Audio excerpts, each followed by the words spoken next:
Jæja, við höldum áfram hérna með rauðaborðið og nú það reynsluboltar. Til mín konu Erna Indriðadóttir, Einar Kárason og Jakob Frímann Magnússon. Við öll velkomin. Já, takk fyrir boðið. Já, við erum öll á sömu kynslóðinni. Nú hérna nýr forsætisráðari sem bara 35 ára. Þetta ekki barn í okkar augum eða? Jú, má ekki vera seint út á kvöldin, sko. Bráðgert undrabarn. Já. Mér veist hún að vísu miklu eldri í tali og háttum heldur en árin segja til Já. Þannig ég þekki nú svona aðra sem eru jafnvel barnalegir 35 ára en mér finnst hún alls ekki vera það og mér finnst hún hafa sýnt alveg ótrúlega takta í pólitíkinni. Ég var mjög hrifin að því þegar hún kom fram. Já. Og hún bara heldur áfram, finnst mér, að standa sér feikilega vel. Já, þetta er mikil viðbrigði frá því sem var. Já. Það er svona léttar yfir þessar ríkisstjórn heldur en þeirri sem var rundan. Jú, þetta er náttúrulega, það er svo merkilegt, konur eru að taka yfir allstaðar. Já. Og mér sé, hérna, í Sjálfstæðisflokknum virðist þetta alltaf að vera slagur milli tveggja kvenna. Já. Og svo menn eins og Sigmundur Davíð, þetta er bara eins og einhverjir, fornaldaræðlur. Svo kynja hlutfall í herfi rauðaborði kannski óheppilegt í ljósið þessar umræðu. Já, það er rétt. Hér er 1 kona og 3 karlar. En það er hérna sko kerfið riðilast. Ég nú sagt við konurnar í mínu lífi eða minni fjölskyldu þess að sko gott vel. Fórsetinn, biskupinn og þessar 3 þarna, en þurftuðu líka að taka íþróttamann ársins, máttuðu ekkert, sko.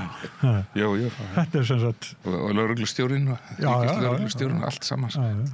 Kristrún kom vel út í kastljósi gerðdagsins og kom mér óvart og hún var að tala þar upp hugmynd sem að ég var að varpa fram fyrir nokkrum vikum síðan til að leysa bráðavanda húsnæðismálana. Taka bara það sem Svíar gerðu, leistu sinn húsnæðisvanda með svona forsmíðuðum smærri hýsum sem hægt er að koma fyrir í risastórum görðum sem eru vannýttir hér og þar og mega vera sko 30 fermetrar með svefnlofti fyrir ungt par sem að vil vera aðeins fyrir utan soninn hjá pappa-mömmu, þá er þetta bara fín byrjun og getur verið verðmæti. En hvað garðar sér fyrir? Klambratún, Hljómskálagarðinn? Nei, ég er að tala bara, þú veist, það er mikið hundruðir risastóra garða hérna frá gömlu Reykjavík sem að ég myndi. Hvaða garða ertu þá að tala með? Nei, bara húsagarða. Já, húsagarða. Bara eins og Svíarnir gerðu þetta. Þetta var bara, þetta leysti þeirra bráða vanda. Gera bara svona. Í staðan fyrir að ungt fólk sem er kannski ennþá í skóla er komið í sambúð sé að borga 300 skall á mánuði í einhverja galna húsaleigu. Það er bara að leysa þetta svona. Mjög flott hjá hann að taka þessa hugmyndu því að ég hef ekki heyrt hann að tala um þetta áður. En talandi konurnar í hérna öllum embættum að þá sko finnst mér svolítið sérstakt að ég var alltaf mjög hrifin af því þegar þær fóru að tala saman þarna konurnar 3 valkyrjurnar og mér finnst það sko bara það er bara allt annar stíll, það er allt annar bara einhvern veginn yfirbragð yfir því þegar 3 konur eru saman að gera eitthvað í pólitíkinni og kynna mál og svona heldur en þegar 3 kallar í jakkafötum eru á staðnum sko. Það voru bara 2 og 1 kona síðan sko í síðustu stjórn sem að voru að makka, nú eru það 3 konur og við bara óskum þeim heilla og velfarnaðar. En það er líka bara sko eins og 7 ára kláðin í hjónaböndum, hann getur oft gert þau súr, þarna er brími, þarna er nýtt hjónabönd, 3 kvenna hjónabönd og vonandi bara helst sá brími og svo gleði og það knús faðmlag alveg bara sem lengst. Jú, en það er náttúrulega alltaf mikil byr með nýjum ríkisstjórnum og þannig að þessi ríkisstjórn fær svo sannarlega byr í seglinn og svo verður bara komið ljós hvað gerist. Mér finnst nú að því að við erum að tala um reynslu bolta, þá finnst mér svolítið mikið sko í pólitíkinni þegar ég er að horfa svona yfir svona pólitíkinni eins og ég hef þekkt hana í 50 ár að þá finnst mér svona yfirleitt alltaf svona svolítið svipuð viðfangsefni í þessari pólitík á Íslandi. Sérstaklega náttúrulega bara því að við ráðum aldrei neitt við verðbólguna og fjármálin hjá okkur. Og mér finnst bara og svo koma nýjar og nýjar ríkisstjórnir og lausnirnar eru bara oft það er sömu. Þannig að ég er spennt að sjá hvort að þeim takst að brjóta þetta upp og breyta upp á einhverju nýju. Mér finnst raunar alveg stórsniðu hugmynd hjá Kristrúnu að fara að óska eftir hugmyndum hagræðingu frá venjulegu fólki. Já, vonandi eru þar einhverjar góðar hugmyndir en sennilega flestar svona kannski óraunhæfar bara eins og búast má við. Ég held að hljóta að vera mjög auðvelt að finna margt eins og til og með þessi draumur stjórnmálamanna að vilja, þetta eins og þessi koma sér upp minnisvarða að stofna nýja stofnun. Stofnaðar stofnanir utan allan fjandann. Stofnanir sem eru dýrar í rekstri og í rauninni allir peningarnir sem að stofnun ætti að vera að deila út þeir fari rekstur stofnunarinnar og við þekkjum þetta náttúrulega úr mörgu. Ég man til dæmis þegar að sko, ég náttúrulega mjög hlindur Þjóðleikhúsinu en það lokaði 1 ár þegar það var endurbyggt. Ég held að rekstrakostnaðurinn við það að setja ykkur neina sýningu hafi verið, sko, lækkunna hafi verið ykkur 6-7%. Restin fer bara í mallið. Það er nú minnisvarði hvað Jónasar Hriflu það ekki, Þjóðleikhúsið, hann lét byggja það og svo er náttúrulega Davíð hérna með bæði Perlun og Ráðhúsið sem sína minnisvarða. En svo hafa minnisvarðar kannski ekki verið eins margir hlutfallslega hinn síðari árin. Ég man ekki eftir að Katrín hafi byggt sér neitt minnisvarða nema að kalli mannréttindastofnunina hennar baby sem að verður nú með vorinu. Já. Og svo hvað hún verður hýst, það var sennilega ekki byggt mikið yfir hana, sér húsum. En þar verður... hún var reyndar að láta byggja minnisvarða fyrir sig þarna bak við stjórnarráðshúsið, sem er bara sett á hólm. Já. Það er búið að steypa grunn sennilega þar eitthvað slís. En varðandi sparnaðinn hjá því opinbera, ég hef mikið líka veltið fyrir mér hvort að þetta geti haldið áfram að aukast endalaust, nýjar stofnanir, nýtt og peningarnir fannir að fara í einhverja rosalega yfirbyggingu allstaðar. Ég held að svona kerfi geti bara ekki enst til lengdar. En svo hefur maður svo sem engar patentlausnir á þessu, en mér hefur svona fundið svolítið að það hefði verið sterkur leikur hjá þessari ríkisstjórn að kannski vera kannski með 1 aðstoðarmann fyrir hvern ráðherra en ekki 2 og sína svona einhvern lit af því að það er svona í stjórnunarfræðunum þá er voðalega gott að setja fyrirmynd, sko, að vera fyrirmynd í því sem maður vill aðri geri. Þannig mér hefur fundist það svolítið sniðut að það er ekki kannski miklu peningar en það svona mér finnst allt í lagi að þeir séu með einhverja aðstoðarmenn með sér ef það var hækkað í embættismannaliðin á móti.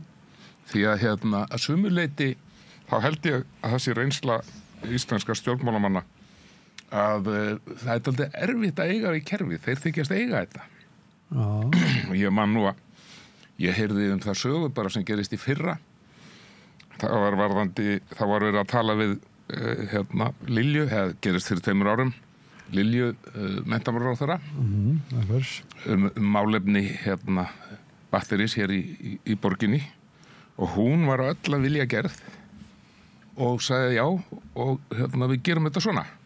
Svo gerist ekki neitt og svo eftir dálítið tíma þegar hún er komin ítrekkum frá henni að það á að gera þetta svona þá fara mennir í ráðuneytið og þar segir maðurinn sem að sýslar með þetta málefni já, ég var ekki ráðinn af ráðherra hingað, það er ráðuneytisstjórinn sem réð mig og ég ger eins og hann segir.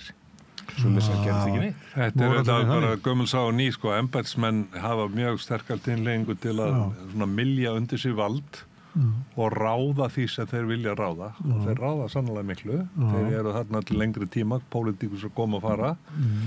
En sko, talandum þennan svona sýndargjörning sem ég kalla að fækka ráðuneytum, það eru smápeningar, sko, í stóra samhenginu. Við erum með 1500 milljarða fjárlög hérna, núna, það verður 16-17 á næsta ári og svo videre. Sko, framkvæmdavaldið, eins og þú nefnir, það er góður vilji hjá ráðherrunum til að láta þetta gerast, en að breyta orðum í gerðir er bara þungt og erfitt. Það í því eru aðstofamenn og ef þú ert með eins og menningar, háskóla og nýsköpunarráðuneytið, þú ert með einhverja 3 málaflokka undir. það einn aðstofamæður, hann dugar ekki til þess að hrinda öllu í framkvæmd sem að ráðherrann ætlar sér og þess vegna segi ég sko 2 aðstofamenn ráðherra eru algjörir það bara smámunir í stóra samhenginu ef við viljum efficient skilvirkt kerfi þá ættum við að hafa þá fleiri ef eitthvað sko. Það er Davíð Oddsson sagði þegar ríkisstjórnin 2013 þarna Sigmundur Davíð og Bjarni Ben þá hafði engin ráðherra náðu setið í ríkisstjórn og þá skrifaði hann sko í mokka sinn að myndi koma fljótt í ljós hvaða ráðherrar yrðu húsvanir það er sem sagt að láta embættismennina stýra sér sko. Já. Og það er ábyggilega mjög mikið til þessu. Já. Það var nú, þú nefnir þá ríkisstjórn sko Bjarna og Sigmundar. Já. Þar var átti sér stað gjörningur sem er sá stærsti í lýðveldissögunni, Íslandssögunni, fjármálasögunni þegar það var samið stöðuleika framlög frá hrægammasjóðunum áður en þeir fóru út. Já. Þetta var upphaflega áttu þetta að heita 300 milljarðar sem þau skilja eftir. Þegar upp er staðið, þá er þetta 1000 milljarðar. Hugsið ykkur. Þetta er ástæðan fyrir því við sildum hér farsælegi gegnum COVID og það var alltaf svo ríkisstjórn stóð svo vel var sagt sko.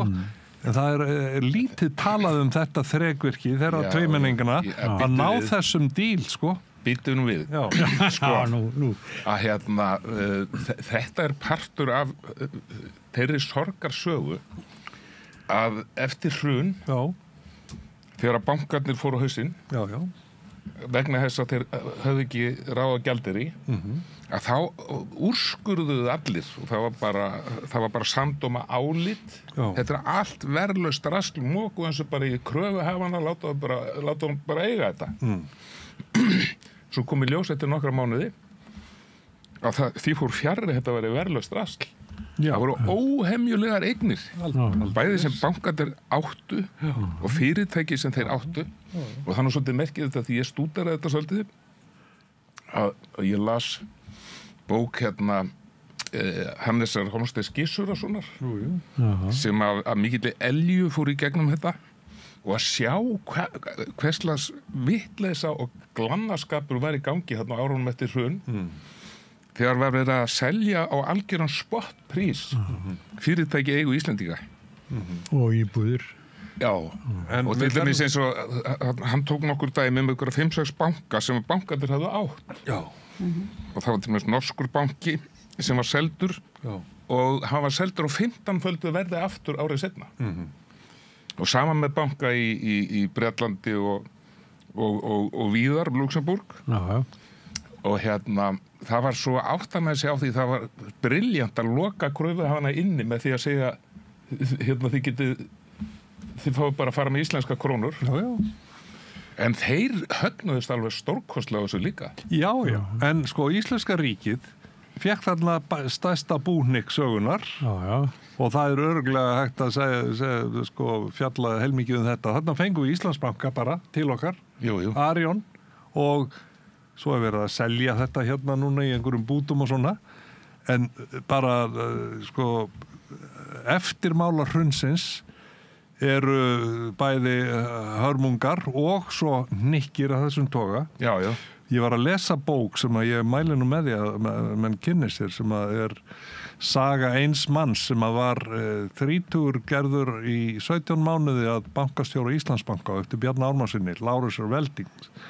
Bók hans, Uppgjör bankamanns, hún er alveg sko ótrúleg lýsing á þeim einbeitta vilja að slá heimsmet í refsingum og sakfellingum á alla sem að höfðu starfað og sko lýsingarnar á framferði saksóknara og dómara þessa tíma það er algjör skylda okkar að kynna okkur þetta mál. Þarna var verið að beina athyglinni frá þeim sem að kannski báru stærsta ábyrgðina á hruninu og skipa saksóknara, sakfella allt þetta fólk og hörmungarnar sem þessi eini maður sem var þarna í 17 mánuði og ég trú að sé gildur gegn og heiðarlegu maður 17 árum síðar er hann ennþá að glíma við eftirmála 17 mánuða starfsins og hvernig hann var dæmdur í fangelsi og fangelsi ofan fyrir eitthvað sem að var í bankanum í Haag, það eina rétta að gera fyrir bankan. Þá var bara viljinn til þess að refsa og eyðileggja líf hans, fjölskyldaðans og allar í kringum hann. Þetta eru síðari tíma áhrif sem að ég held að við Íslendingar þurfum að skoða í kjölinn og við skulum ekki feta neina sambarlega slóð í okkar löggjafakerfi, framkvæmdakerfi eða dómskerfi eins og þarna átt sér stað. Jakob, sko, samt að myndin fegruð, sko. Myndin af stöðu bankana. Já, það var, sko, ef áttu einhver að fara í fangelsi fyrir það að vera vitorsmaður þess að það var að koma hrun, nú þá áttu öll ríkisstjórnin að fara í fangelsi. Þá áttu allir sem að vissu af því. Þá voru allir að reyna að halda skipinu á floti. Því að ef það var gefið í skyn að það væri að fara að síga á hliðina, að fara í kaf, nú þá myndi það gerast óhjákvæmilega. Þannig að það voru allir meðvitaður hvert stemdi. Og þetta byrjaði sko ekki á Íslandi. Þetta var alþjóðlegt bankarhrun sem byrjaði með vafningabransa sem enginn skildi almennilega hvernig fungeraði, límans fyrir á hausinn og bankakerfi heimsins fjall eins og spilaborgir. Og við vorum hér, okkur var talin trú það með aðgerðum ríkisstjórnar þess tíma að þetta hefði bara byrjað og enda á Íslandi. Það var allt Íslandingum að kenna. Já, ég sem var náttúrulega algjör þvæla. Algjör þvæla. Ég veit ná líka að lesa þessa bók, Jakob, sem þú tala en og það sem ég þótti líka mjög merkilegt þegar hrunið var, því að ég var að vinna þá fyrir Alcoa og það var náttúrulega, ég vissi vel hvað var að gerast út í New York og hvernig fólk talaði þar og bara árið áður en hrunið varð í rauninni, sko, þá náttúrulega fólk var að hafa áhyggjur þar og maður heyrir að það er eitthvað mikið að gerast og það bara fólk var svo hrætt við að gera nokkuð, fólk þorði ekki að kaupa sér hlutabréf, það var bara greinilegt og fólk þorði ekki að fara út í búð og fara að versla eitthvað og það var bara svolítið eins og var hér eftir hrunið, sko, þá var fólk bara orðið mjög bara óttaslegið þar og svo gerist þetta hér og svo er þessu stilt upp hér eins og þetta sé bara einhverju 20 mann sem hafi valdið bankarhruninu. Mér fannst það alltaf voðalega skrítin uppsetning. Mjög skrítin. Ég er með aðhyllist kenningu sem að ég veit að sumir trúa þessi málefni að að því ég skrifaði bók, ég var nú að koma frá Svíþjóð sem var að kynna þessa bók sem var nýkomin út á sænsku, heitir Heimsmeistari. Segðu frá því, þú varst þar vegna? Já, vegna þess að þessi bók var að koma út á sænsku, Heimsmeistari, sem byggir náttúrulega á síðustu árum Bobby Fischer og hans, þetta er svona stúdía hans sálarlífi og þangagangi. En þegar það var verið, ég las nú ykkur 7-8 bækur hann og kynnti mér hans feril þessi síðustu ár feiknarlega vel, að hann er sem sagt sviptur vegabréfinu sínu af bandarískum yfirvöldum og ástæðan sem var, hinn opinbera ástæða var að hann hefði brotið viðskiptabann með því að tefla við Spassky í Júgóslavíu en það var nú ýmislegt fleira ummæli hans til dæmis það sem hann fagnaði mjög árásanum á tvíburatugnum og svona. Hann er sviptur vegabréfi og settur í fangelsi í Japan þar sem hann átti enga óvinni og þeir höfðu ekkert við hann að sakast en það var óhemjulegur þrýstingur frá bandarískum yfirvöldum að hann yrði framseldur. Japanarnir hafa eflaust skoðað hvort að þeir geti ekki bara leyft honum að vera en þeir gugnuðu. Þeir vildu ekki fá yfir sér reiði Bandaríkjanna. Fischer og hans vinir leituðu til háttsettra manna og mér sé ráðherra í Þýskalandi, Frakklandi, Svíþjóð og fleiri löndum og alls þar sögðu menn, þú veist, voru velviljar en sögðu bara, við snertum ekki á þessu máli. Íslendingar, gjörðu svo vel, þú veist, íslensku ríkisborgari sóttur á þotu, hingað heim og fagnað. Árið seinna þá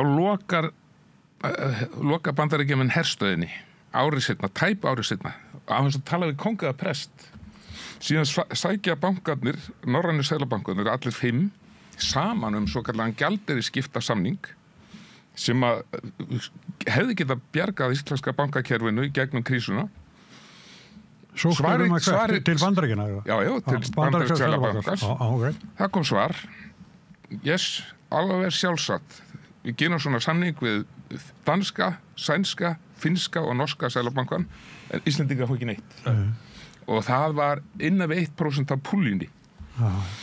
Svoleiðis að, og það sem var sko var bönkunum að falli var að þeir höfðu ekki aðgang að gjaldeyri í þennan rúma mánuð sem þessi krísa var sem hörðust í október 2008. Já, en ástöðu samt restinni til þeirra í kauptingi svo hétt á. Tæmdum gjaldeyrisjóðum til þeirra samt. Já, það var bara allt of seint og allt of lítið. Ef að Glitnir hefði fengið þetta strax þegar útgerðarmaðurinn fyrir norðan kom og sótt það, þá hefði Glitnir siglt í gegnum þetta og bankakerfi líka. Heyrðu, sko, ég veit að... Þetta er mjög áhugaverður punktur sem að víkja hérna, að setja þetta í þetta samhengi. Það var alltaf mjög að mörguleiti glæsileg ákvörðun og djörf að taka þennan heimsmeistari í skákinni og hleypunum hingað til Íslands. Davíð ber ábyrgð á því, sko. Já. Og Guðmundur G. Þórarinsson svona þeir sem að beita sig. Og það að hann skildi fá að vera hér síðustu árin og eins absúrt og hans fyrsta greftrun var nú þetta bara nóttina eftir hann lést, sko. En sko... Það kann að vera nokkuð til í þessu sem Einar að benda hér á að það sé samhengja milli þessara þátta. En við þurfum að halda því til haga. Nú þurfa Bandaríkjamenn meira á okkur að halda hlutfallslega heldur við þeim. Þeir vilja, núna eru komnir aftur ægilegi vinir og við þurfum herstöðin og við þurfum að margfalda hana stærð.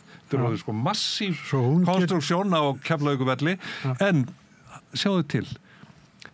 Það er mál sem ég er búin að vekja athygli 4 af síðustu utanríkisráðherra á. Það er það. Því ég fer nú oft til Bandaríkjanna, hafandi búið þar. Þegar maður flög til dæmis með WOW, þá kom maður á sama tíma, svipuðum tíma og flugin frá Hong Kong og Kína og maður lendi því að bíða í 3-4 klukkutíma í 1000 manna biðsal meðan vinir Bandaríkjanna fara í gegnum það sem kallaði Global Entry, Green Gate, græna hliðið, það eru Bretarnir, Frakkarnir, Þjóðverjarnir, Hollendingar og Belgarnir, ekki Íslendingar.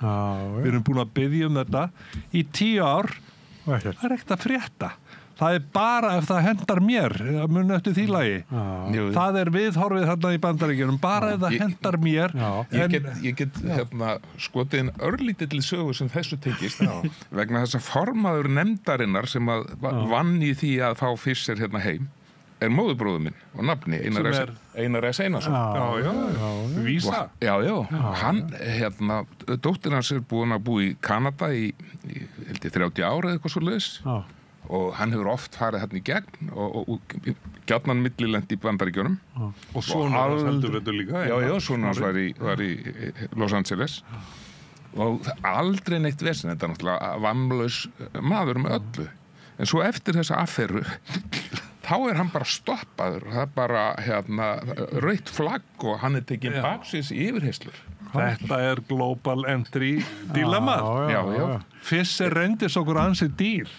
Stórmestarinn. En það er sko vel þess verið að skrifa með bók og benda á stóra samhengi hlutana. Þeir eru hefna sín svolítið á okkur fyrir þetta og kannski eitthvað meira, ég veit ekki, en við... Sumir hafna því algjörlega nota bene, sko. Já, þetta eru mikla samsæriskenningar. En þetta er flott, sko. En svo núna gerist það að vegna ekki vegna umfjöllunar Morgunblaðsins flokk fólksins að þá ætla þeir að setja þak á fjölmiðlastyrkina þannig að þeir stæðstu fái minna en þeir hafa fengið hlutfallslega minna og þá segir Morgunblaðið að þannig bara að vera að hefna sín á okkur. Já, Logi þrætir nú fyrir það í mokkanum í dag. Menningamála ráðherra svara þessu nú í Morgunblaðinu ágætlega. Í dag? Já, í dag. Þannig að hann vísar þessu algjörlega á bug. Mér finnst þessi fjölmiðla styrkir líka, mér finnst þetta svona umhugsunar efni, sko, hvernig þeir eru og fjölmiðlar á Íslandi almennt, þetta er náttúrulega svo lítill fjölmiðlamarkaður. Það myndi enginn, held ég, í öðrum löndum telja að eitthvað svona 300-400.000 manna samfélag geti verið með sko fjöldan allan af sjónvarpsstöðvum og útvarpsstöðvum og dagblöðum og þetta en við erum náttúrulega bara eins og sko svona þessi fjölmiðla hér eru auðvitað bara eins og héraðs kannski fjölmiðlar í öðrum löndum þannig að og við séu fínir. Þó þessi fínir, já. Þeir eru mikilvægir og ég ætla ekki að vanmeta mikilvægi þess að fjölmiðla eins og Samstöðin sé til, Útvarpssaga, Morgunblaðið, Vísir og allir þessi miðlar, umræðan sem á sér stað, hún bara lýðræði samfélagi bráðnauðsynleg og tæknibyltingin sem við fögnum mestan part, hún hefur kippt fótunum undan því viðskiptamódeli sem var að framleiða blöð og selja blöð. Áskriftarmódelin ganga ekki upp, við sjáum það að það á netinu. Áskriftarmódel til dæmis að blöðum ganga bara ekki almennt upp. Nei. En við skulum segja að það hefur nákvæmlega saman gerst í fjölmiðla heiminum eins og í hljómplötu bransanum. Spotify-væðingin, Björk sagði nú í síðustu viku að Spotify væri að líkindi það versta sem hefði hent tónlistar heiminn og tónlistar fólk. Því að það kippti fótunum undan gjafavörunni hljómplötu eða hvað sem það átt að vera. Bókin í hættu líka út af Storytel-væðingunni. Þannig að ég segi ef að koma tæknibyltingar eins og við munum halda áfram að sjá og nú gervigreindarbyltingin rétt að byrja, að þá verður tækni heimurinn að, við skulum segja, kasta syndum sínum aftur fyrir sig og veita stuðning þeim sem að eru lýðræðisleg forsenda samfélags eins og við ætlum að búa í. Og hvernig gerum við það? Við gerum það með því að láta eins og núna komið frumvarp að Netflix og þessar kvikmyndaveitur, það er greiða gjald sem stendur vörð íslenska kvikmyndagerð í samkeppni við amerísku eða erlendu kvikmyndagerðina. Rétt eins og þegar kvikmyndasjóður var stofnaður þá var það til að standa vörð íslenska tungu og menningu. Sama þarf að gerast í tónlistinni og sama þarf að gerast í fjölmiðlunum vegna þess að nú tekur 45% af íslensku auglýsingafé hverfur inn í Kísildalinn, Facebook og Google og þessar veitur. Og það þarf að koma gjald frá þeim bara á móti og þeir eru ekkert að vera stikkfrí að selja auglýsingar á Íslandi. Þeir eru að greiða vask og þeir eru að greiða samfélagsleg framlag. Það er reist frekar erfitt að koma þessu í framkvæmd. Það er bara að setja lög. Það er ekki flókið. Mikið tala lengi um þetta. Já, það er gott. Erna, hvað segir þið? Nei, ég var bara að velta fyrir mér þessum fjölmiðlamarkaði og auðvitað þurfum við að hafa fjölmiðla hér og það þarf að vera lýðræðisleg umræða en við erum náttúrulega afskaplega lítið land og viljum við að stór hluti af opinberu fé sem er kannski þarf að nota í heilbrigðiskerfi og allskyns aðra hluti viljum við að hvað viljum við eyða peningum ríkisins í? Það er bara aðalega það sem ég er að velta fyrir mér. Ég var að benda á hið gagnstæða, ekki fara í ríkissjóð heldur fara í fyrirtækin sem að keyptu fótunum undan fjölmiðlunum. Já, það er góð hugmynd, ef hún gengur upp þá er hún náttúrulega frábær. En þetta með fjölda fjölmiðla mér finnst eins og allir telji bara það í allir að fá að gera allt sem dettur í hug og ríkið á bara að borga og ég er ekkert alveg þar. Ég hef sjálf rekið lítinn miðil og hann var ekkert rosalega burðugur og ég hafði ekkert mikið pening til ráðstöfunar í það en ég gæti ekkert séð að ríkið ætti að fara að borga mér fyrir að halda þessu miðil úti Ég meina ef það er ekki þörf fyrir svona miðil og þeir sem til dæmis nú var þetta fyrir eldri borgara og ef félag eldri borgara eða landssamband hafi ekki áhuga á slíku þá, ég meina hvað þá er þetta bara ekki í gangi. Það verður náttúrulega að nefna eitt í þessu sambandi ríkið rekur ríkisútvarpið og það þyrfti að vera þannig að ríkisútvarpið væri ekki á auglýsingamarkaði. Ríkisútvarpið rekið af ríkinu og ríkisútvarpið það var rekið af ríkinu upphaflega vegna þess að það var ekki talið að einstaklingar hefðu bara burði til að reka útvarpsstöðvar og nú er þetta náttúrulega alltaf mikið breytt mynd en mér finnst bara ef ríkið er á annað borð að veita peningum í fjölmiðla þá finnst mér bara alltaf að það fari bara í ríkisútvarpið og ég er algjörlega á móti því að taka auglýsingarnar ríkisútvarpið. Það sé ég líka vegna þess að það er ein rök gegn því að taka auglýsingar af ríkisútvarpinu. Það fara allt saman út til Kísildalinn. Það þarf að búa til einhvers konar regluverk það að ríkisútvarpið taki ekki svona stóran hluta af íslensku auglýsingafé eins og það gerir í krafti yfirbura sinna. Það þarf að vera til súrefni fyrir minna miðlana til þess að lifa og það er bara verkefni sem það þarf að fara í og löngu vera búið að tala um það og framkvæma það. Ef við myndum klippa auglýsingar út úr ríkisútvarpinu þá myndum við klippa stóran hluta af okkar blómlega kvikmyndageira í burtu. Það sem verið að ala upp unga kvikmyndageira menn við það að gera auglýsingar og myndbönd og annað slíkt. Ef að Ríkisútvarpið stóri miðli sem allir eru með, ef að hann ekki að fara að sýna slíkar auglýsingar, þá verða enga slíkar gerðar. Þannig að það ein röksemd fyrir því að það verða að vera til auglýsinga menn og konur til að framleiða auglýsingar fyrir Ríkisútvarpið, því að ef það yrði ekki, þá yrði ekki framleitt neitt að viti hérna. En mikið auglýsingum eins og til dæmis í útvarpi og svona, þetta hefur oft mikið upplýsingagildi. Já, mjög svo.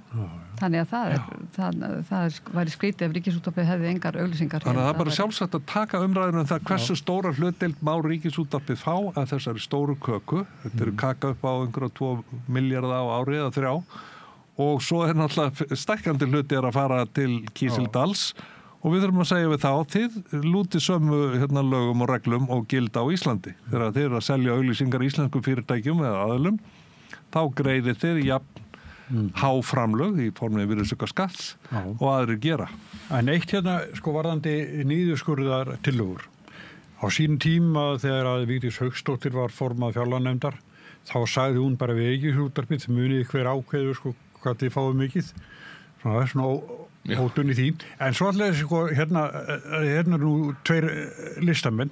Ert þú að skrifa bækur eitthvað? Nei. Þú hefur gert það ekki? Nei, ég hef ekki skrifa bækur. Nei, ekki. En þá alltaf, já, kannski á ég. En það skal örugglega að vera fleiri en einu sinni nefnt að skerða eða hætta listamannlaun. Heldur það ekki? Jú, það er á hverju einasta ári. Almenningur sendir svona tillögur, þá skal þetta vera. Jú, það er alltaf ykkurir á þeirri skoðun, sko. Heitir hann að mála að þetta er ódýrast og effektífasta leiðin til þess að efla menningu í landinu. Það er að borga ykkurum mann út í bæ, smápenning og ekkert meir. Það er engin stofnun, það er ekkert húsnæði, það er engin kostnaður að öðru leyti. Nei, bara eldursporðið. Já, meðan að sama fólk það minnist ekki á þá þessar feiknarlega dýru menningarstofnanir að það er að leggja það niður. Þá bara leggja niður tónlist og bókmenntir. Það er nú röksemd fyrir því að við eigum og státum okkur því stundum að vera með eitthvað besta nýsköpunar umhverfi í heiminum.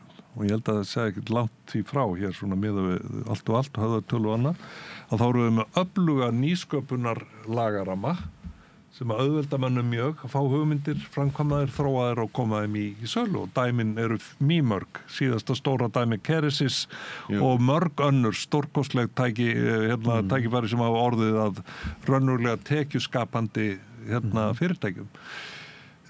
Maður sem sest niður og skrifar bók og fær til þess svigrúm, þarf ekki að vera að vinna á daginn og hefur orku og fókus í það að skrifa bók. Það er ákveðin tegunda nýsköpun.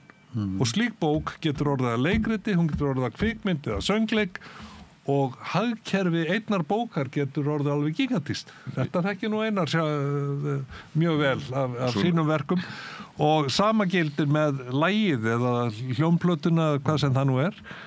Sjáum bara Nýju líf, Bubba Mortis, sjáum hversu óboðslegt hagkerfi það er í kringu borgarleikur sem búið að vera mörg ár að sýna þessa söngvasýningu. Þetta gleymist stundum í umræðinu, þetta er oft talað eins og þetta sé einhverjir ónýttingar sem að nenn ekki að vinna og séu bara með betlistafinn á ríkinu alltaf að banka allt utan. Jú. Þetta er nýsköpun og ef að Íslendingar eru góðir í einhverju umfram annað og frægir að einhverju umfram annað, þá er það hugverkagerð frá dögum Snorra að Laxness og Einari og Björkum og Sigurrósum og Kalli og möllu því. Og Víking Heiðar. Það er ekkert sem að við höfum lært og gert betur. Músikantana sem við eigum sem eru bara í heims elítu. Og eru að vinna til stærstu verðlaun og Óskarsverðlaun og Grammy og... Já, það væri mikið slís ef að listamannalaun eru skorin af, sko. Ég er ekki að mæla með, ég er bara vissum að verður í bunkunum. Það er alltaf verið að gagnrýna þetta, en það gleymist stundum að tala og það mega kannski listamenninni líka taka til sín, að þeir gleyma stundum að verja sig með rökum. Ég persónulega hef aldrei sótt listamannalaun eða beðið styrkja neinum toga slíkt, en það eru margir sem að geta ekki starfa öðruvísin að það séu einhvers konar leiðir af þessum toga. Í öðrum löndum oft verið að fara skattaleiðirnar, sko. Þú veist, menn framleiða þar kvikmyndir bara með því að fá niðurfellda skatta af framlögum sínum fyrirtækjana. Það ein leið, sko. Og svo allskins svona aðrar önnur nöfn á svona styrkjum heldur en listamannalaun. Það getur vel verið að breyta nafninu og kalla þetta nýsköpunar framlög eða eitthvað. Já, það svolítið skemmtilegt það því að við erum að tala um þetta með hvar megi spara. Nýja ríkisstjórnin sendir þetta út og þetta náttúrulega, þessi nýja ríkisstjórnin að taka við nokkurn veginn á sömu vikum og Donald Trump að taka við í Bandaríkjunum. Og hann allt bara segir strax og er búin að setja Elon Musk og einhverja fleiri í það, bara skoða hvar hægt að skera fitunu utan af kerfinu. Og það svolítið spennandi að vita hvort að það kemur eitthvað viti út úr því. Já, það byrjað á fullu. Já. Alveg, það byrjað að reka alveg þúsundir úr kerfinu. En sko, hvort það virkar einhvern hátt, hvort þetta mun skila sér. Já, sko. Þetta getur orðið til þess að skapa vandræði. Sko bandaríska hagkerfi náttúrulega svo öflugt og það er svo mikli peningar að þeir geta gert það sem sýnist, þeir geta gert það sem að núna kom í dag að það var að breyta Gaza bara í Rivieru, bara sólarströnd Miðausturlanda. Nauthólsvíkin verður næst. Nauthólsvík Riviera í boði Trump. Nei, sko, hann búin að vera 2 vikur í embætti núna. Voru 2 vikur í gær og það eru bara daglega furðu fréttir af manninum.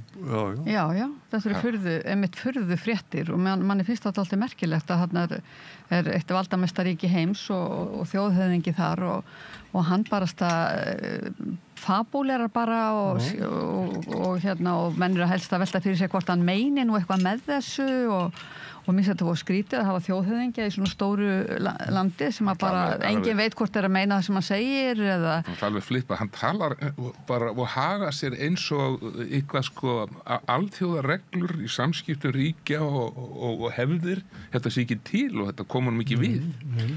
Hann geti þessuna, þú veist, hann talar meira eins og Napoleon Bonaparte eða Lúðvík XIV. Sko, ef hann allar taka Grænland, mun að þá nota herstöðu sína á Íslandi til þess? Nei. Að verði innrás frá Miðnesheiði? Ég held að Donald Trump sé svona ákveðin tegund af stuðmanni. Hann að stuða, hann að skekja, ræða og rekja, en hann leið, þetta ákveðin vitundarvakning og það að þessi hræðilega útleikna Gazaströnd með öllu því blóði sem þar hefur verið úttelt verði allt í hennu bara áfangastað og sólbjört falleg nútímaleg strand. Með alla sorgina í jarðveginum. Já, alla sorg í sandinum. En og það maður geti alveg hugsað sér að með einhverju sameinuðu átaki mætti endurreisa þennan stað og búa til andhverfu þessar eyðileggingar sem eru á sér stað að það sé gert að bandarísku einhverju fyrirtæki eða útibúi. Það hljómar ekki vel, en hugmyndin, hversu galinn sem hún kann að virðast, það allavega hann að taka eitt vest útleikna svæði veraldar og sína mönnum að þarna geti verið dásamlega Riviera, aðdráttarafl sem að þetta er algjörlega siðlaust margt að því sem að segja. Þetta hvernig hann talar þessi mál, hvort sem það um Grænland eða Gazaströndin eða Panamaskurinn og svo framvegis, að þetta er bara náttúrulega vatn á myllu Pútins sem árum sem hann hefur talað eins og hann eigi rétt á því og náttúrulega gert það með innrásin í Úkraínu að bara þetta gamla áhrifasvæði Sovétríkjanna, hann verður ásælast fleiri svæði og fleiri lönd að stórveldin mig bara haga sig eins og hann sýnist. Þessi engar alþjóðareglur, þessi engin vernd fyrir minni ríki. Ef að stórveldi kemur og segir ég ætla bara að taka þig, vinnur. Já, ef Pútín talaði þannig, þá er það allt vitlaust í heiminum. Hann segir bara ég ætla að taka Íslandslöndin aftur. Já, Let's make Russia great again. Já, ég segi það. Já. Ég meina, hann byrjaði á því að taka Krímskagan og svo allan bara taka, hann skrifaði bréf til Trump þegar daginn sem innrásin var gerð og sagði, skrifaði undir Vlad, Dear Donald, þetta var birt í fleiri en einu bresku blaði hann sagði ég reikna með þetta að taki 2 daga, það gæti tekið viku og halva mánuða því að við tefjumst í fagnaðalátum, þar sé hermennir. Nú þetta búið að standa yfir í 2,5 ár, sko. En það eins og þetta sé bara einhver ný svona heimsvalda stefna, þar sem að 2 stórveldi bara eiga að skipta á milli sín heiminum eins og bara var, þarna, eða þegar kalda stríði var og svo framvegis. Hvað ætla Bandaríkjamenn að segja þess að Kínverjar taka Tævan? Kaldir kallar. Kaldir kallar. Hvað ætla Bandaríkjamenn að segja þegar að Kínverjar taka Tævan? Þykist þið ekki eiga allt í kringum úr? Þeir segja, sko. Hugsaðu svo hvað við erum nú heppin að vera laus við svona kalla hér og vera bara með einhverja kristrúnir hér og Þorgerðar og Ingur. Heyrðu áður við höldum lengra. Jakob, þú ert að halda upp á 100 ára fæðingarafmæli föðins og nú ætlum við að heyra Jakob Frímann við þeirri rödd sem ég vanastur. Nú? Já, en Pétur tæknimaður, hann ætlar að setja þetta á fyrir okkur. Okay. Að Hvanneyri frá Hvítárbakka, hreppstjórinn með soninn unga fór, lengi vel sig hafði látið hlakka að hlýða mig á 4 radda kór. Sem upphafslag þá engum tógum skipti, að unginn Kolfjall fyrir geðju lista, upp söngur þessi sálu drengsins lifti. Hann sækja vildum pláss hið allra fyrsta. Þorleifs Hallinn senn nú hitta vildi og heimsótti þar Ásgeir bæði og Kristinn af móttökunum Magnús óðar skildi að mundi honum í kórnum öðlast vistin. Því kvaddi Magnús ungur Hvítárbakka fyrir kór í anda fósbræðra lags. Við unnendur Magnúsar allir viljum þakka þá yndislegu vist til hinsta dags.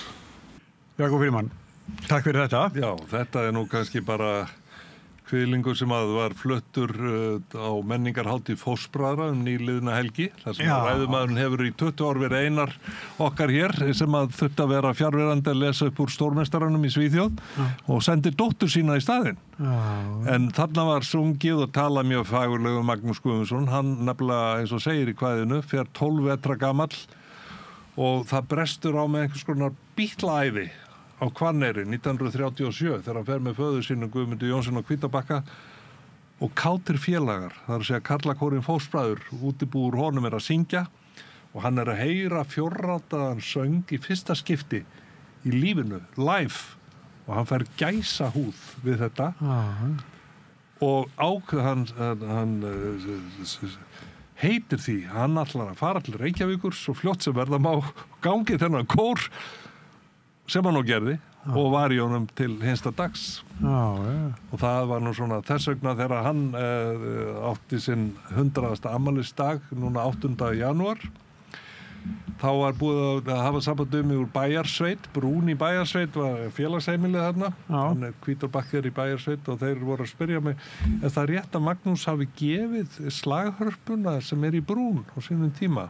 Mér rámaði það, svo fékk ég það staðfest. Hann hafði keypt Hornung og Möller píanó í Danmörku og gefið sveitinni sinni og þeir voru að biðja mig að koma og spila eitthvað fyrir sig þar og það breytti sem sagt úr einni söngstund við Magnúsarhörpuna í Magnúsarmánuð svo voru tónleikar á laugardagskvöldi svo var söngstund í miðri viku svo var náttúrulega menningarhátíðin helgin og svo líkur þessu helgina í Fossatúni á laugardagskvöldið 8. febrúar með Magnúsar jazzvöku og það var nú svona bara þetta sem varst að spila hérna var kviðlingurinn sem var fluttur á menningarhátíð Fósbræðra nýlega helgi svona í stað Einar sem að það var fjárstættur en sendi prýðilegan fulltrúa sinn Kamilu dóttur sín.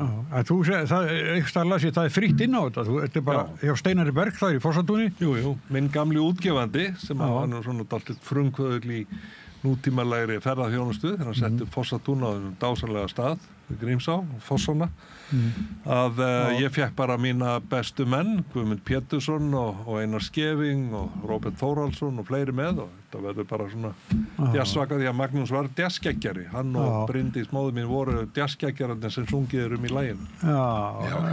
En eina sem hann söngin á plötu, það Röndóttar Mær, með þér? Nei, hann söng náttúrulega með fóstbræðurum inn á alveg fullt af plötum og 14 fóstbræðurum, hann var í þeim líka, það voru sölu hæstu listamenn Íslands á sínu tíma, seldu meira en nokkur önnur. Það var svolítið í minni, sko. Og svo söng hann mikið inn á plötur með Elli Vilhjáms og Ragga Bjarnason því að Magnús Ingimarsson útsettari og píanóleikari Svavars Sextettins, hann var nánasti vinur föður míns og fekk hann með sér í að syngja í allskins svona samhengi. Þannig hann á mjög mörgum hljómritum fyrir utan Röndóttur Mey. Já. Herru, en það langt upp í Borgarfjörð ef það verður allt vitlaust í veðri hérna. Það bara veður í dag og morgun, svo á laugardaginn bara sól og blíða. Þetta bara 3 korter að skjóta. Við kaupum það. Þið eru öll hjartalega velkomin ykkur á kostnaðarlausu. Fylgdust þið með þingsetningun í gær? Ekki Einar, þú varst ekki komin til landsins. Nei, ég get ekki sagt ég hef fylgst með nema bara svona í fréttunum. Ég horfði á þetta bara, ég fíkill í Alþingi, fylgjast með pólitík. Þannig ég fylgist með þessu. Já, þetta fór allt bara vel fram, sýndist mér. Ég sá bara í sjónvarpinu þegar var þeir voru að ganga hérna í snjómuggunni. Það er flotta myndir sem koma frá þessu. Já, bara eftir að fá frá Smartlandi, sko, hver var í hverju og svona hvað þótti hipp og cool og hvað ekki. Já, það er komið. Jón Gnarr var einn af þessum mestu hipp og cool samkvæmt Endar að formaður framtíðarnefndarinnar. Hann er formaður framtíðarnefndar. Já, ég sat í þeirri nefnd, það var skemmtilegast að nefnd. En ég býð sko spenntari eftir eiginlega sko umræðum stefnurræðu forsætisráðherra. Sem eru á sama tíma við hérna, en við bara erum alltaf aftur og aftur. Það bjargar okkur. Já, ég hef svona meiri áhuga á því heldur en þessari þingsetningu, ég var að segja það. Og hérna er spennt að heyra hvað menn munu segja þar. En mér hefur fundið svolítið merkilegt að það farið af stað með gríðarlega gagnrýni á þessa ríkisstjórn áður en hún er bara rauninni búin að gera nokkuð skapaðan hlut og áður en þingið að komið saman og mér svona menn svolítið full fljótir á sér að fara að rakka niður allt sem er svona halda kannski að verði gert. Sko, hann greinilegt að Morgunblaðið og íhaldi sko lítur svo á að Inga Sæland sé veiki punkturinn. Svo lesa það alveg kyrrt á hana en er hún ekki lögfræðingur menntaður MR eins og meðal þingmaðurinn. Nei, hún er menntaður lögfræðingur? Já, hún er vísu menntaður lögfræðingur. Þegar ég las það í Morgunblaðinu sko að hún hefði keypt 2 fasteignir, það semst hún á íbúð sem hún býr í og svo hafði hún keypt gamalt hús, einhvers konar sumarhús kannski sem hún gæti haft á Ólafsfirði og þá segir með mér hvað á þetta bara þýða, hvað er merkilegt við þetta og þá fannst mér nú svona alveg augljóst að Moggin væri nú komin eitthvað pínlít út í móa með þetta. En mér hefur fundið svona gagnrýnin full hörð og svo er þetta náttúrulega það staðreynd að það sem þegar konur eru og þegar konur eru ráðherrar og svona og bara sita þar oft undir meiri gagnrýni heldur en kallarnir. Bara mjög algengt og ég fór að velta fyrir mig hvort það væri það, menn nú teldu menn að þú getur þér alveg valtað yfir þessar konur bara eins og sýndist. En ég held að það mun nú ekki láta valta yfir sig. Nei. Flokkur fólksins á Inga eru skotmark eða voru það. Þetta var mjög mikið, alveg eins og þetta að æsku heimili sem hún keypti fyrir 7 árum eða eitthvað á 12 eða 14 miljónir og sonuna býri hvað fyrir það. Það eins og hún sé einhverju auðjöfur bara hún sé bara eitthvað að sankað sér einhverjum fasteignum. Hlægilegt. Ef Inga Sæland væri svona eins og Trump og komin til æðstu valda og einráð þá myndi hún örugglega vilja breyta nafninu á Íslandi í Unga Sæland.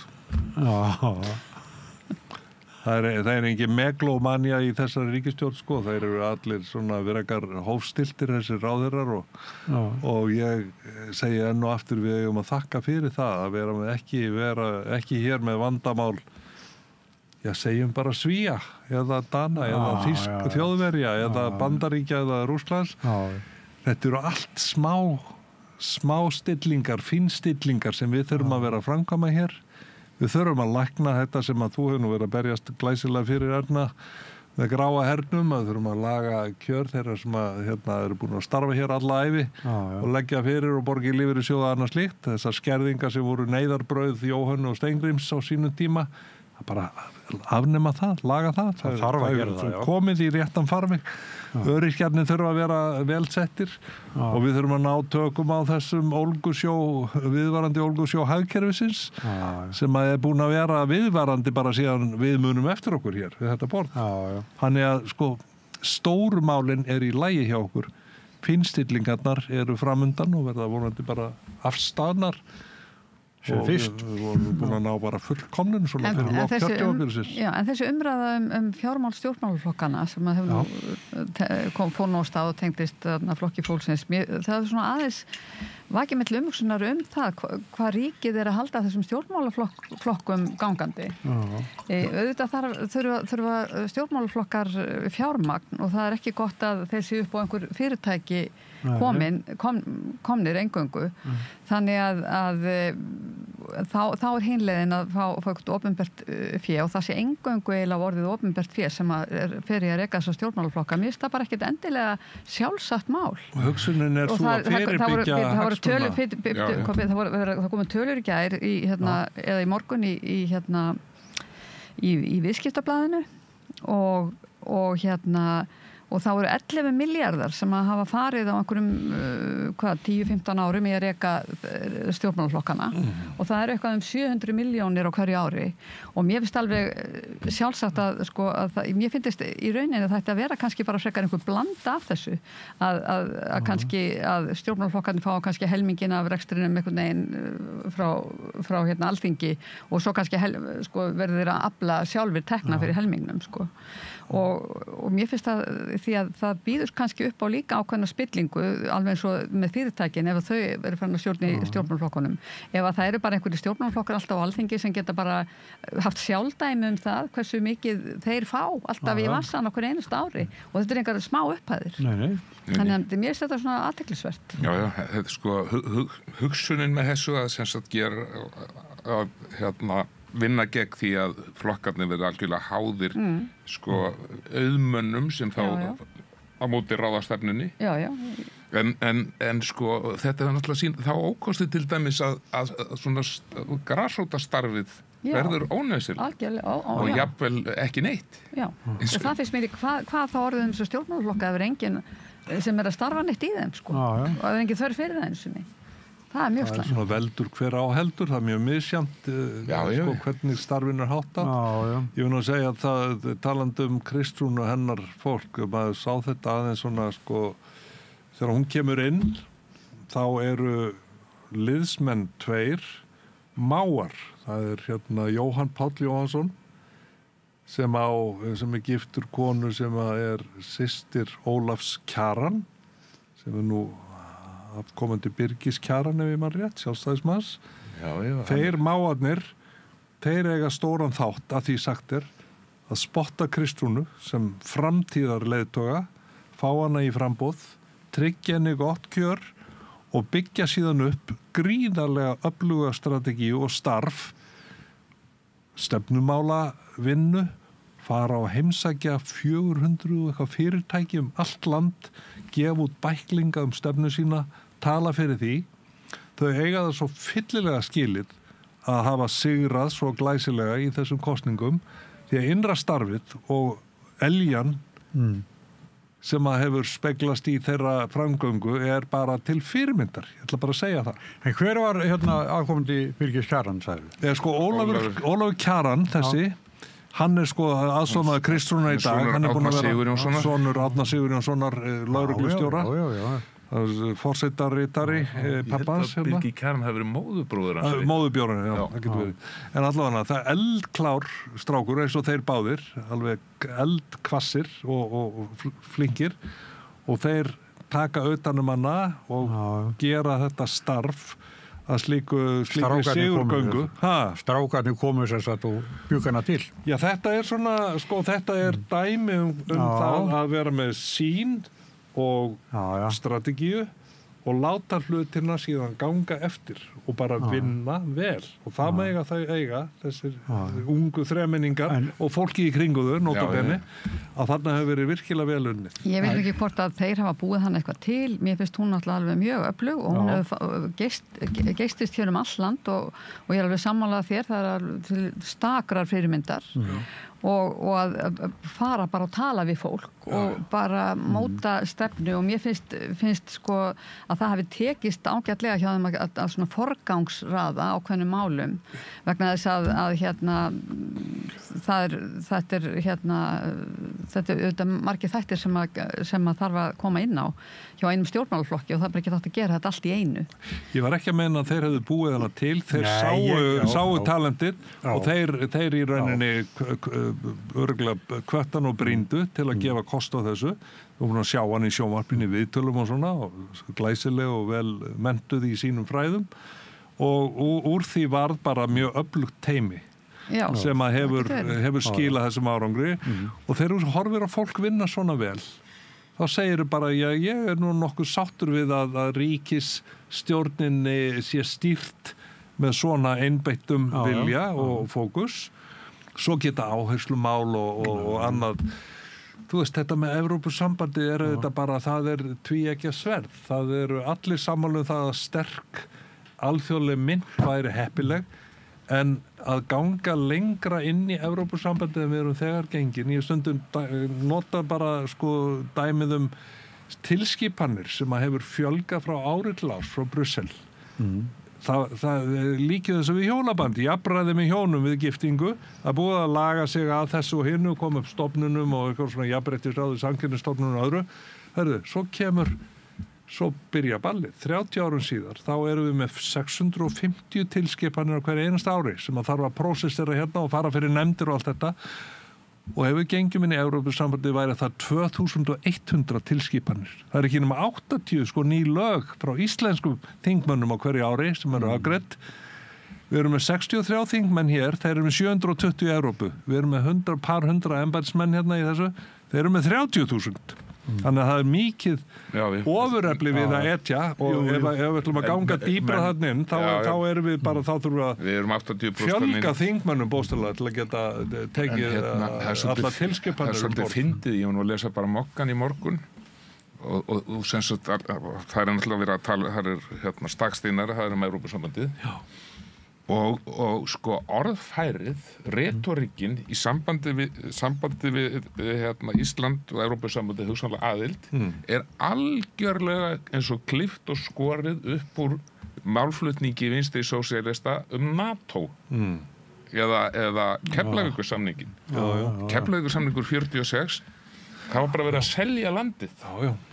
Og allt sem við höfum barist fyrir sjálfstæði og svo framvegis, það er bara að fara út í buskan. Ég tala nú ekki með NATO-aðildina. Akkurat. Og þetta bara hefur snúist við. Nú er það þeir sem að vörðu og töluðu fyrir því að við ættum að vera í sér nánast og bestu samstarfi og félagskap við lýðræðisþjóðirnar, nágrannaþjóðirnar í kringum okkur. Nú sjá þeir bara svart þegar að mistir Evrópusambandið. Við verðum að fara að hætta þessari samkomu. Það er svolítið merkilegt að Evrópusambandið og NATO hafa hvort ekki að höfuðstöður í Brussel. Þannig að þegar að sjálfstæðismenn koma til Brussel, þá fara þeir inn og hitta fulltrúa Frakklands og Þýskalands og Svíþjóðar og Danmerkur og svo framvegis og Spánar. Þetta eru vinir okkar, lýðræðisþjóðir og okkar nánustu samstarfsmenn. Svo fara þeir yfir göttuna í Evrópusambandið, þá er þetta bara stór hættulegt fólk, fulltrúa sömur vanda. Og þetta er bara heimsaldar sinna, þeir vilja vaða yfir allt og alla og svo framvegis. En ég held að það sé nú bara miðað við bara þær blíkur sem eru á lofti í alþjóðapólitíkinni, þá held ég nú að það sé alveg gott fyrir okkur að fara að hugsa vel og vendilega hvar við ætlum að taka okkur stöðu og hvar við eigum heima og hvað eru það ekki einmitt okkar næstu nágrannar eins og Norðurlöndin og Evrópu sem að við bara beinleinis tilheyrum ef að út í það er farið. Við erum í góðu sambandi við því nordiska vernar og evrópska efnahagsvæðið er okkar.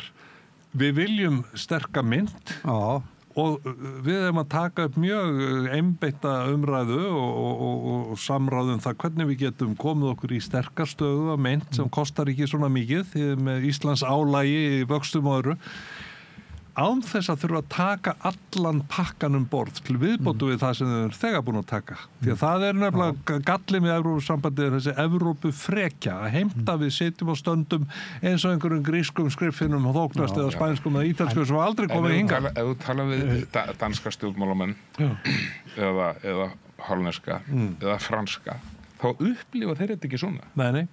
En við verðum að enda þetta hér en það verður örugglega Evrópumáli verður á dagskrá eitthvað síðar. Já, við getum komið bara eftir klukkutíma aftur. Já, og byrja að tala Evrópu. Herðið, en það Erlindaradóttir, Einar Kárason og Jakob Frímann Magnússon. Takk kærlega fyrir að vera hérna. Takk fyrir vatnið. Og kaffið. Og við vísum yfir í næsta lið. Samstöðin í eigu hlustenda, áhorfenda og lesenda.